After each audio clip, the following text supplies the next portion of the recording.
Welcome to Meera physio, a pan India chain of physiotherapy clinic. तो अभी तक के टॉपिक जो था हमारा कॉलर बोन फ्रैक्चर, उसमें हमने कॉलर बोन का इंट्रो देखा है कि उसके बाद हमने फ्रैक्चर का इंट्रो देखा था। फिर हमने कॉलर बोन का इंट्रो देखा था। कॉलर बोन फ्रैक्चर क्या होता है हमने ये देखा था, उसका मैकेनिज्म देखा था और उसका इंजरी का क्लासिफिकेशन देखा था। और फिर हमने देखा था कॉजेस, उसके साइन एंड सिम्टम, उसका डायग्नोसिस, और उसके बाद हमने देखा था उसके रिस्क फैक्टर, और उसके बाद हमने देखा था कॉम्प्लिकेशन। तो चलिए अब हम इसके ट्रीटमेंट में बात करते हैं कि अगर आपको क्लेविकल बोन का फ्रैक्चर हो गया है तो उसका ट्रीटमेंट कैसे होता है।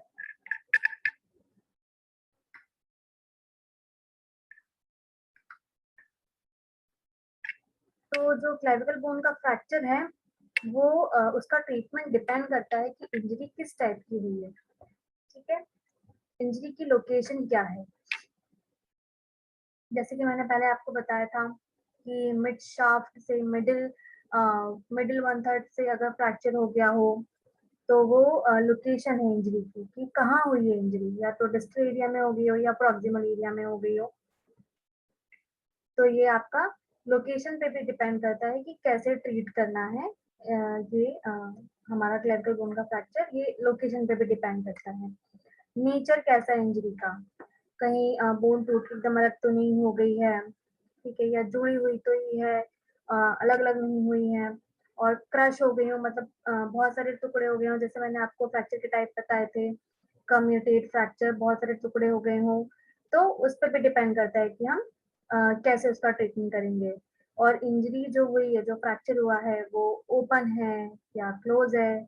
जैसे मैंने आपको बताया ही था, ओपन फ्रैक्चर मतलब कि जो हड्डी है वो टूट के स्किन को फाड़ के बाहर आ गई है। क्लोज फ्रैक्चर मतलब कि वो अंदर ही है। तो ये भी डिपेंड करेगा कि ओपन है इंजरी आपकी या क्लोज है। एज पे भी डिपेंड करता है ट्रीटमेंट। ओल्ड एज में फ्रैक्चर हीलिंग लेट होती है। न्यूबॉर्न बेबीज को या फिर टीनेजर्स को अगर हो रही है, 20 से कम उम्र वालों को, उनमें जल्दी रिकवरी आती है। तो उस हिसाब से भी हम मैनेजमेंट देते हैं। या कोई नर्व या वेसल्स अगर वहाँ पे दब रही है, जैसे मैंने आपको बताया था कि क्लेविकल के नीचे से बहुत सारी वेसल्स एंड आर्टरीज जाती हैं, तो ये उस पे भी डिपेंड करता है कि नर्व और वेसल तो नहीं दब रही हैं। तो जो अपना क्लेविकल फ्रैक्चर का जो मैनेजमेंट है, या तो वो सर्जिकली होगा, और कंजर्वेटिव मैनेजमेंट होता है, मतलब कि उसको सिर्फ हम इमोबिलाइज करते हैं। सर्जिकली मतलब हम उसकी सर्जरी करते हैं। तो ये दोनों से अगर हमें ट्रीट करना है तो ये जो फैक्टर्स इस पे डिपेंड करते हैं कि उसकी लोकेशन क्या है, जो हमारी इंजरी हुई है उसका नेचर कैसा है, और ये ओपन इंजरी हुई है या क्लोज इंजरी हुई है, ठीक है, आपकी एज पे, और कोई न्यूरोवेस्कुलर इंजरी तो नहीं हुई है, मतलब कोई नस या आपकी आर्टरी कहीं दब तो नहीं रही है। इस पे भी आपका जो ट्रीटमेंट है वो डिपेंड करता है। चलिए अब हम आगे देखते हैं। अब हम सबसे पहले बात करते हैं सर्जिकल ट्रीटमेंट की। ठीक है, तो दो तरीके के सर्जिकल ट्रीटमेंट इसमें देखने को मिलते हैं। Internal fixation with plates and the screw, ठीक है, जो कि बहुत कॉमन होता है। यही सबसे कॉमन इसका सर्जिकल ट्रीटमेंट होता है, इंटरनल फिक्सेशन प्लेट के और स्क्रू के साथ में। ये इमेज देख के मैं आपको समझाती हूँ। ये देखिए, ये क्लेविकल बोन का फ्रैक्चर हुआ है। इमेज देखिए यहाँ, ये प्लेट है और ये स्क्रू डले हुए हैं। ठीक है, ये आपका कौन सा सर्जिकल मैनेजमेंट है, internal fixation with plates and the screws. ठीक है, जो सबसे कॉमन है, इसमें प्लेट लगाते हैं और स्क्रू से बोन के साथ प्लेट को जोड़ देते हैं, फिर उसे इमोबिलाइज कर देते हैं आपके 3 से 4 वीक्स के लिए। ठीक है, फिर हमारा दूसरा होता है इंट्रामेडुलरी फिक्सेशन। इसमें क्या करते हैं, निडल को बोन के अंदर ही इंसर्ट कर देते हैं। ठीक है, तो ये आप देखिए, इंट्रामेडुलरी फिक्सेशन, ये आपकी बोन है, इसके अंदर एक निडल गई है। ठीक है, फिर ये निडल डालने के बाद आपके कंधे को इमोबिलाइज कर देते हैं 3 से 4 वीक्स तक। ठीक है, तो हमने इसका सर्जिकल ट्रीटमेंट में दो देखे। पहला आपका internal fixation with plates and the screw, ये है आपके प्लेट्स एंड स्क्रू वाला सर्जिकल ट्रीटमेंट। फिर दूसरा हमने देखा है इंट्रामेडुलरी फिक्सेशन, जिसमें हड्डी के अंदर एक नेल डाल दिया जाता है। एक स्टिक तरह का नेल होता है, मेटल का, प्लास्टिक का, किसी का भी आता है, ये इसको अंदर इंसर्ट कर दिया जाता है। ठीक है, मेडिकल ट्रीटमेंट में आपको पेन किलर्स देता है डॉक्टर। ठीक है, जो आपका सर्जन रहेगा, जो फिजिशियन रहेगा, वो पेन किलर्स देगा, दर्द की दवा देगा आपके दर्द को कम करने के लिए, और जल्दी हीलिंग हो, इन्फ्लामेशन जो हुआ है वहां पे वो जल्दी हील हो, उसके लिए आपको पेन किलर्स देखेगा। ठीक है, तो ये हमारा था सर्जिकल ट्रीटमेंट और मेडिकल ट्रीटमेंट। अब हम आगे देखते हैं कंजर्वेटिव मैनेजमेंट। कंजर्वेटिव मैनेजमेंट में क्या होता है, आपको स्लिंग लगा के आपके हाथ को इमोबिलाइज कर दिया जाता है। ठीक है, अगर फ्रैक्चर की कंडीशन इतनी नहीं है कि उसकी सर्जरी करना पड़े, वो अपने बोन लाइन में ही फ्रैक्चर हुई है, बोन लाइन में मतलब कि अगर ये आपकी बोन दिख रही है, ये इसी लाइन में फ्रैक्चर हुआ है, ओपन इंजरी नहीं हुई है, क्लोज इंजरी है, उसी जगह पे जुड़ी जा सकती है, उसके लिए आपको ऑपरेट करने की जरूरत ना पड़े, तब कंजर्वेटिव मैनेजमेंट देते हैं। ठीक है, और क्लेविकल फ्रैक्चर में सबसे कॉमन ही कंजर्वेटिव मैनेजमेंट होता है। कंजर्वेटिव मैनेजमेंट ही ज्यादातर दिया जाता है क्लेविकल बोन में, क्योंकि इसमें ओपन इंजरी हो गई और या डिस्प्लेस इंजरी ये बहुत कम होती है, सिर्फ बोन अपनी जगह पे ही टूटती है। तो इस तरीके से फिगर ऑफ 8 ये स्लिंग दिया जाता है। आप देख सकते हैं इसमें 8 बन रहा है, 8 नंबर बन रहा है इसमें, इसलिए इसको फिगर ऑफ 8 स्लिंग कहते हैं।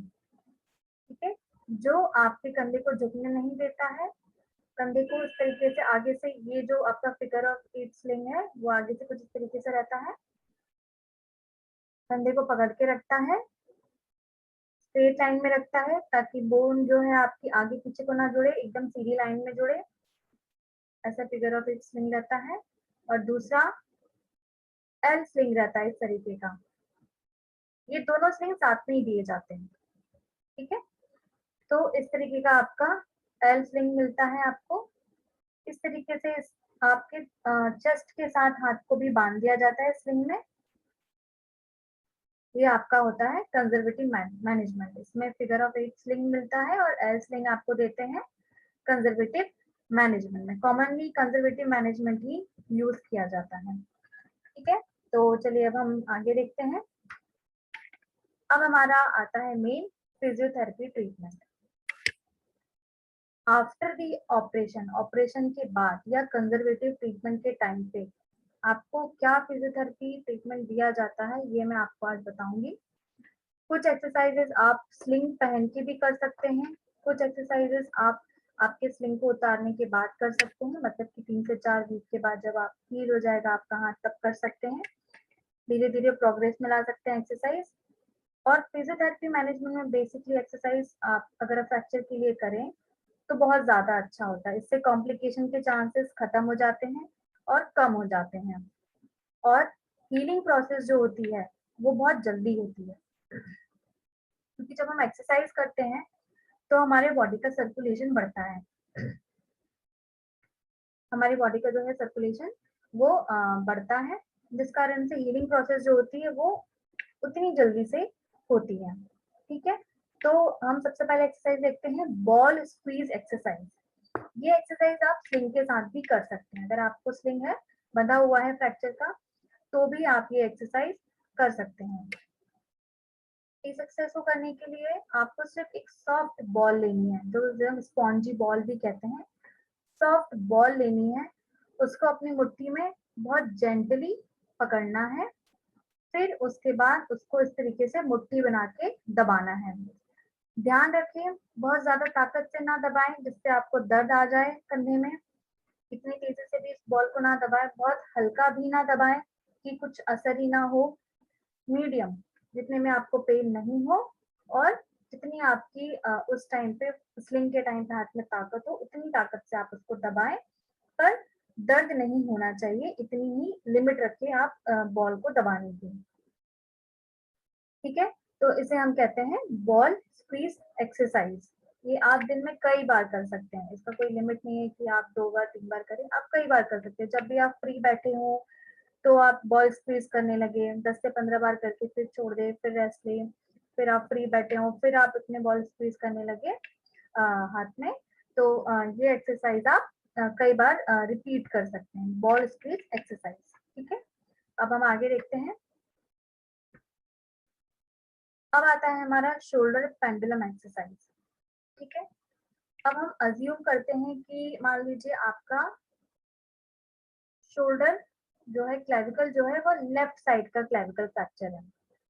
ठीक है, और अब हम इस एक्सरसाइज को स्टार्ट करते हैं अज्यूम करके कि हमारे लेफ्ट साइड का शोल्डर जो है वो फ्रैक्चर है। तो इसके लिए आपको क्या जरूरी रहेगा, आप एक टेबल ले, ठीक है, फिर उसके बाद जो आपका राइट आर्म है वो टेबल पे रखें, और आपकी जो लेफ्ट आर्म है, जो अफेक्टेड आर्म है जिसमें फ्रैक्चर हुआ है, वो आपके बॉडी के दूसरी तरफ रहेगा, मतलब टेबल के दूसरी तरफ रहेगा। जैसे ये राइट आर्म टेबल पे है, लेफ्ट आर्म आपके बॉडी की दूसरी तरफ वाला आर्म जो है टेबल से बाहर है। फिर अपनी बॉडी को बेंड करना है, झुकाना है कमर से आगे की तरफ, आपकी बॉडी को बेंड करना है, राइट आर्म से सपोर्ट लेना है टेबल का। फिर उसके बाद जैसे हम स्विंग मूवमेंट करते हैं, झूला जैसे होता है आगे पीछे, दोलन जो होता है आगे पीछे, वो मूवमेंट करना है। और इसमें ध्यान रहे कि आपको अपने बॉडी का फोर्स लगाना है, बॉडी फोर्स से स्विंग मूवमेंट करना है, बॉडी फोर्स से एक्सरसाइज करनी है, हाथ का एग्जीक्यूट करके, हाथ को ज्यादा इस्तेमाल नहीं करके हमें ये एक्सरसाइज करनी है, सिर्फ बॉडी का फोर्स लगाना है, हाथ का फोर्स नहीं लगाना है। ठीक है, तो इसमें देखिए ये जो एरो दिख रहे हैं, ये डायरेक्शन है कि आपको कैसे, किस डायरेक्शन में एक्सरसाइज करनी है।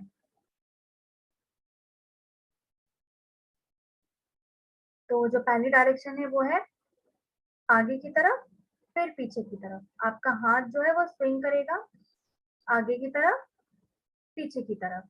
ठीक है, ये आपका पहला मूवमेंट हुआ।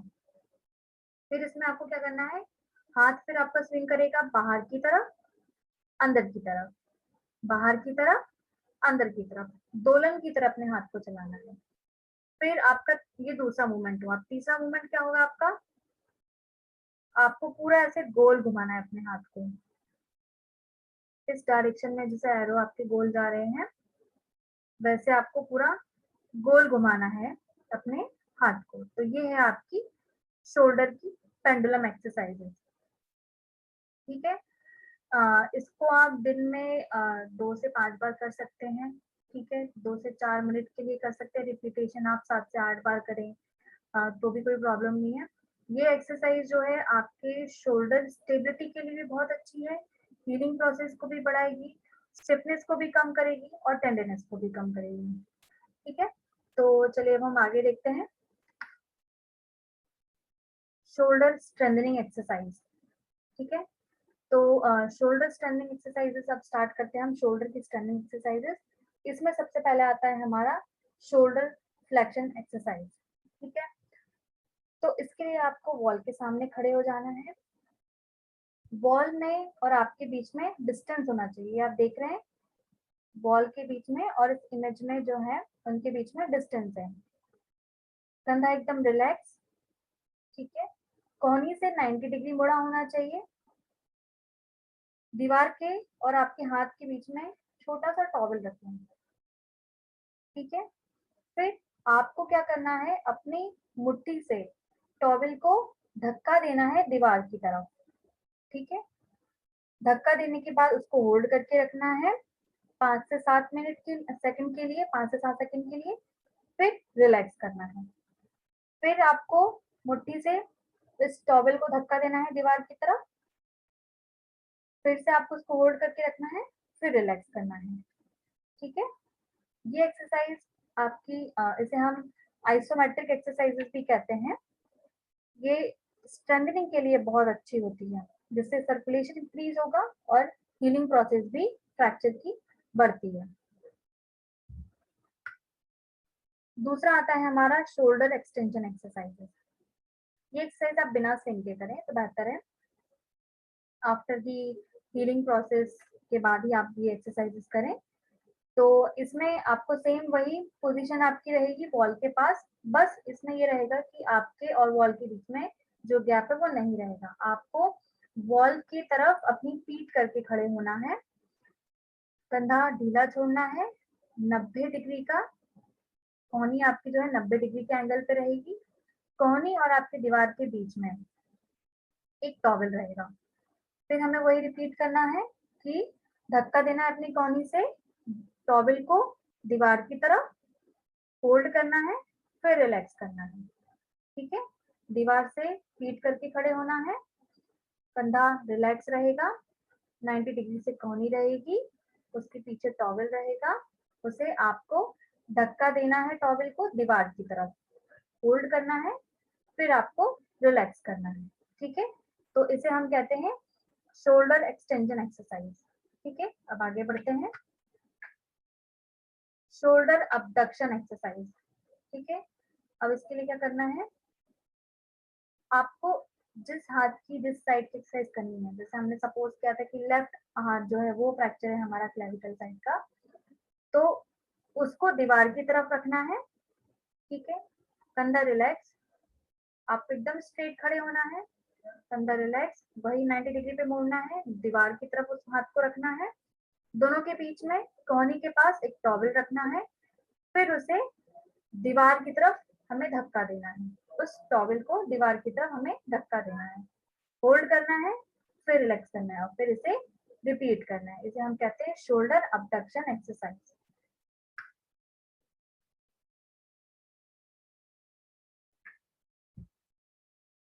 अब इस एक्सरसाइज में क्या करना है हमें, इसे हम कहते हैं शोल्डर एक्सटर्नल रोटेशन एक्सरसाइज।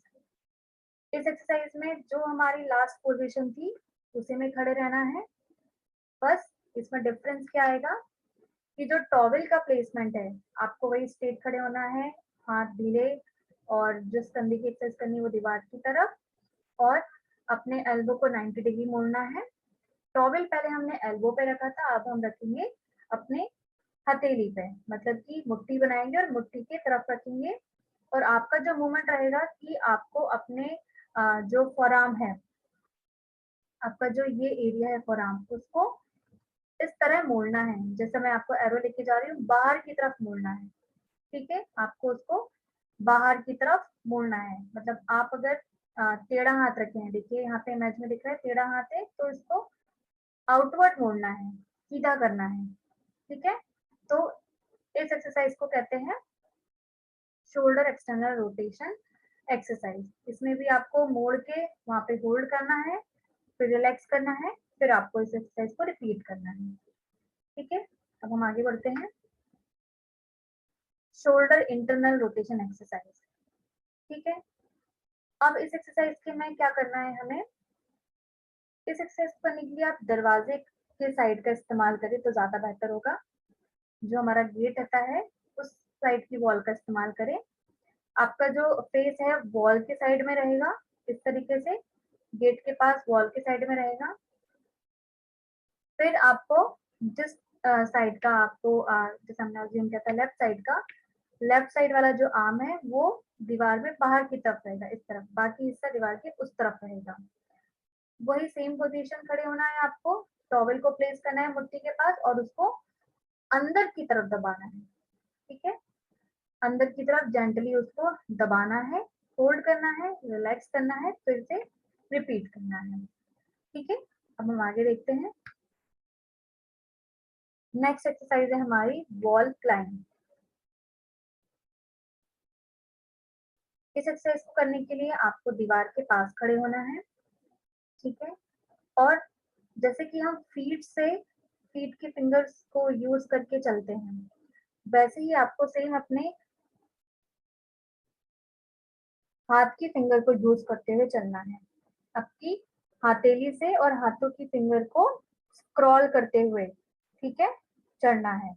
तो आप दीवार के सामने खड़े हो जाइए, फेस आपका दीवार के सामने रहेगा, फिर आपके और दीवार के बीच में थोड़ा डिस्टेंस रहेगा, ये एरो देख रहे हैं आप, डिस्टेंस है दीवार के और आपके बीच में, फिर आपको आपका हाथ 90 डिग्री पे मोड़ना है और आपका जो कोहनी है वो 90 डिग्री पे मुड़ेगी। कैसे? जैसे ये 90 डिग्री पे मुड़ी हुई है, ठीक है। इसमें मुट्ठी बनी है, टॉवल है, पर इस एक्सरसाइज में टॉवल मुट्ठी कुछ नहीं रहेगा। आपको सिर्फ 90 डिग्री पे अपने हाथ को मोड़ना है और हथेली जो है दीवार पे रखना है। फिर धीरे धीरे धीरे अपने हाथ को स्लोली स्लोली दीवार से ऊपर लेके जाना है। जैसे आपने अगर हाथ यहाँ रखा है तो धीरे धीरे धीरे धीरे उसको सीधा करते हुए ऊपर लेके जाना है, ठीक है। फिर वहां जाके कुछ सेकंड के लिए होल्ड करना है, फिर वहां से आपको वापस आना है। ध्यान इस बात का रखें कि अगर आपके हाथ में दर्द है तो ये एक्सरसाइज ना करें। ज्यादा खींच के ओवर स्ट्रेच करके ये एक्सरसाइज ना करें और जिस रेंज पे आके आपको दर्द होने लगे उस रेंज पे रुक जाएं। उसके ऊपर अपने हाथ को लेके जाने की कोशिश बिल्कुल मत करें, ठीक है। इस एक्सरसाइज से जो आपका फ्रैक्चर के कारण स्टिफनेस बनी हुई है वो दूर होती है, ठीक है। तो वो ये इसको हम कहते हैं वॉल क्लाइंब एक्सरसाइज। नेक्स्ट आता है हमारा नेक रोम एक्सरसाइज, ठीक है। इस एक्सरसाइज को करने के लिए आपको सीधे खड़े होना है। आपका जो न्यूट्रल पोजीशन जो रहती है नेक की वो ये है। न्यूट्रल पोजीशन पे खड़े हो गए हैं। आप एक्सरसाइज खड़े होकर भी कर सकते हैं, बैठ के भी कर सकते हैं। तो आपको इस पोजीशन में खड़े होना है। फिर उसके बाद हल्के से अपनी गर्दन को आगे की तरफ झुकाना है। आप इस इमेज में देखिए, गर्दन को आगे की तरफ झुकाना है, ठीक है। फिर वापस से अपने न्यूट्रल पोजीशन पे आना है, ठीक है। पहले आपको क्या करना है, अपनी गर्दन को आगे की तरफ झुकाना है। फिर कुछ सेकंड वहां पे होल्ड करके रिलैक्स करना है। न्यूट्रल पोजीशन में आके आपने गर्दन आगे झुकाई, कुछ सेकंड के लिए होल्ड किया, 5 से 6 सेकंड के लिए होल्ड करना है। फिर वापस से न्यूट्रल पोजीशन पे आना है। फिर दूसरी एक्सरसाइज, आपको न्यूट्रल पोजीशन पे है आप, फिर अपनी गर्दन को पीछे लेके जाना है, जिसे हम एक्सटेंशन कहते हैं, ठीक है। वहां पे कुछ सेकंड के लिए होल्ड करना है। फिर वापस से आपको अपनी न्यूट्रल पोजीशन पे आना है, ठीक है। ये दो एक्सरसाइज हुई आपकी। पहली फ्लेक्शन एक्सरसाइज हुई नेक की, दूसरा एक्सटेंशन एक्सरसाइज हुई आपकी नेक की, ठीक है। फिर उसके बाद आता है हमारा राइट लेटरल फ्लेक्शन। इसमें आप सीधे खड़े होके भी कर सकते हैं, बैठ के भी कर सकते हैं। आप न्यूट्रल पोजीशन पे हैं, ठीक है। फिर अपनी गर्दन को राइट साइड झुकाना है, ठीक है। जैसे आप इस इमेज में देख रहे हैं, गर्दन राइट साइड झुकी है, ठीक है। कुछ सेकंड होल्ड करना है, फिर वापस से अपनी न्यूट्रल पोजीशन पे आना है, जिसे हम कहते हैं राइट लेटरल फ्लेक्शन। फिर हमारा आता है लेफ्ट लेटरल फ्लेक्शन। जैसे आपने इस राइट लेटरल फ्लेक्शन को किया है, वैसे ही लेफ्ट साइड अपनी गर्दन को झुकाना है, तो उसे हम कहते हैं लेफ्ट लेटरल फ्लेक्शन। फिर आता है हमारा रोटेशन। आप न्यूट्रल पोजीशन पे हैं, अपने गर्दन को राइट साइड रोटेट करना है। ज्यादा ओवर रोटेट नहीं करना है, जितना रोटेशन आपका होता है सिर्फ उतना ही करना है, खींचना नहीं है गर्दन को। तो आप न्यूट्रल पोजीशन पे हैं, आपने अपनी गर्दन को राइट साइड रोटेट किया, ठीक है। सेम एक्सरसाइज लेफ्ट साइड के लिए, आप न्यूट्रल पोजीशन पे, फिर आपने लेफ्ट साइड रोटेट किया, ठीक है। तो नेक रोम एक्सरसाइजेस आपकी 6 है। पहला आपका एक्सटेंशन, आगे की तरफ झुकाना है, फ्लेक्शन आगे की तरफ झुकाना है, एक्सटेंशन पीछे की तरफ झुकाना है, right lateral flexion right side कंधे की तरफ झुकाना है गर्दन को, left lateral flexion left side झुकाना है आपको गर्दन को, राइट रोटेशन राइट साइड आपको अपना गर्दन घुमाना है, लेफ्ट रोटेशन आपको लेफ्ट साइड अपनी गर्दन घुमाना है। और इन सब पोजीशन को कुछ सेकंड के लिए होल्ड करना है, फिर वापस से न्यूट्रल पोजीशन पे आके रिलैक्स करना है। और ये आप 7 से 8 बार इस एक्सरसाइज को रिपीट करें। हर एक एक एक्सरसाइज आपको आपको 5 से 6 बार या 7 बार आप रिपीट करें। फ्लेक्शन एक्सरसाइज रिपीट करें 7 टाइम, एक्सटेंशन भी सेम 7 टाइम, और बाकी की जितनी एक्सरसाइज आपकी नेक रोम की एक्सरसाइज है उनको 7 से 8 बार के लिए आपको रिपीट करना है, ठीक है। अब हम आगे देखते हैं। ये एक्सरसाइज आप स्लिंग के साथ भी कर सकते हैं। अगर आपको स्लिंग है उस टाइम पे भी आप ये एक्सरसाइज कर सकते हैं। ये आपका आता है रिस्ट का फ्लेक्शन एंड एक्सटेंशन एक्सरसाइज। ये आप खड़े होके भी कर सकते हैं और आप बैठ के भी कर सकते हैं। इसके लिए आपको क्या करना है, आप बैठ के कर रहे हैं एक्सरसाइज, तो अपने हथेली को अपने जांघ के ऊपर रखना है, थाइस के ऊपर रखना है। फिर पहला आपको करना है अपना रिस्ट का एक्सटेंशन, ठीक है। ये आपकी न्यूट्रल पोजीशन है। इसमें हमें करना है रिस्ट का एक्सटेंशन, मतलब आपको अपनी रिस्ट को ऊपर की तरफ उठाना है। ये देखिए ऊपर की तरफ उठी है, इसे हम कहते हैं रिस्ट का एक्सटेंशन, ठीक है। फिर इसके बाद इसको कुछ सेकंड के लिए ऊपर उठा के होल्ड करके रखना है, फिर वापस से न्यूट्रल पोजीशन पे आना है, रिलैक्स करना है, फिर से इस एक्सरसाइज को रिपीट करना है। दूसरा होता है अपना फ्लेक्शन। इसके लिए आप अपना हाथ थाई से हटा दें, फिर उसके बाद अपने हाथ को नीचे की तरफ मोड़ना है, ठीक है। पहले हम ऊपर की तरफ मोड़ रहे थे, फिर हम इसको नीचे की तरफ मोड़ेंगे, जिसे हम कहेंगे रिस्ट का फ्लेक्शन। इसमें भी सेम आपको नीचे लेके जाना है, कुछ सेकंड तक होल्ड करना है, फिर अपने न्यूट्रल पोजीशन पे आना है, ठीक है। तो इस एक्सरसाइज को हम कहते हैं रिस्ट का फ्लेक्शन एंड एक्सटेंशन एक्सरसाइज, ठीक है। और इसे आप स्लिंग के साथ भी कर सकते हैं। फिर हमारा आता है नेक्स्ट रिस्ट का ulnar deviation and radial deviation, ठीक है। इस एक्सरसाइज को करने के लिए आप अपना हाथ, आप बैठ के करें एक्सरसाइज, अपने हाथ को जांघ के ऊपर रखें। फिर आप पहले करें रिस्ट का रेडियल डेविएशन। रेडियल डेविएशन मतलब आपका हाथ इस तरफ से घूमेगा, ठीक है। अंदर की तरफ हाथ घूमेगा मींस रेडियल डेविएशन एक्सरसाइज, बाहर की तरफ आपका घूमेगा हाथ तो अल्नर डेविएशन आएगा, ठीक है। आपको इस तरीके से अपने रिस्ट से हाथ को अंदर और बाहर की तरफ करना है, रेडियल डेविएशन और अल्नर डेविएशन एक्सरसाइज, ठीक है। पाम जो रहेगा जांघ के ऊपर रहेगा, ठीक है। आपका जो दूसरा साइड वाला भाग होगा जहाँ आपके नेल्स रहते हैं वो ऊपर की तरफ रहेंगे और हथेली नीचे की तरफ रहेगी, ठीक है। और आपको पहले रेडियल डेविएशन में थंब साइड से मूव करना है, ठीक है। और दूसरा जब अल्नर डेविएशन करेंगे तो आपको ये लिटिल फिंगर जो है आपकी चिंगली वाली उंगली जो है उस तरफ से मूव करना है, ठीक है। तो इसे हम कहते हैं रिस्ट का ulnar deviation and radial deviation exercise, ठीक है। नेक्स्ट देखते हैं। अब आता है हमारा फॉरआर्म का सुपाइनेशन एंड प्रोनेशन, ठीक है। चलिए हम इस एक्सरसाइज को करते कैसे हैं देखते हैं। इस एक्सरसाइज को भी आप स्लिंग के साथ कर सकते हैं। तो इस एक्सरसाइज में आपका हाथ इस तरीके से 90 डिग्री में मुड़ा रहेगा, ठीक है। आपको जब आपका न्यूट्रल पोजीशन रहेगा आपका हाथ मिड में रहेगा, ना इस तरीके से हथेली ऊपर रहेगी ना इस तरीके से हथेली नीचे रहेगी, बीच में आपको आपकी हथेली रखनी है, ठीक है। स्ट्रेट आपको आपकी हथेली रखनी है, ना सीधे ना उल्टे। फिर पहला हम करेंगे फोरआर्म का सुपाइनेशन, ठीक है। तो आपको हाथ को सीधा करना है, हथेली को ऊपर की तरफ फेस करना है, ठीक है। आपको हथेली को ऊपर की तरफ फेस करना है, जो अंगूठा है वो बाहर की तरफ जाएगा। तो इसे हम कहते हैं फोरआर्म का सुपाइनेशन एक्सरसाइज, ठीक है। फिर उसके बाद न्यूट्रल पोजीशन पे आना है आपको, और फिर अपने फोरआर्म को आप उल्टी तरफ करें, मतलब आपकी हथेली जो है वो नीचे की तरफ जाएगी अब, ठीक है। अंदर की तरफ आपका अंगूठा जाएगा, ठीक है। इसे हम कहते हैं फोरआर्म प्रोनेशन एक्सरसाइज, ठीक है। फोरआर्म का सुपाइनेशन मतलब हथेली ऊपर की तरफ आएगी, जो अंगूठा है वो बाहर की तरफ जाएगा। फोरआर्म का प्रोनेशन मतलब जो आपकी हथेली है वो नीचे की तरफ जाएगी, अंगूठा अंदर की तरफ जाएगा, ठीक है। तो इस एक्सरसाइज को कहते हैं फोरआर्म का सुपाइनेशन एंड प्रोनेशन। तो मैं आशा करती हूँ कि आपको कॉलर बोन फ्रैक्चर का जो ट्रीटमेंट है वो पसंद आया हो और आपको ये हेल्दी रखने में, फिट रखने में मदद करे, और आपके जो कॉलर बोन का फ्रैक्चर अगर हुआ है तो ये ट्रीटमेंट उसकी हीलिंग में आपको मदद करे, आपको गाइड करे, ठीक है। So thank you so much.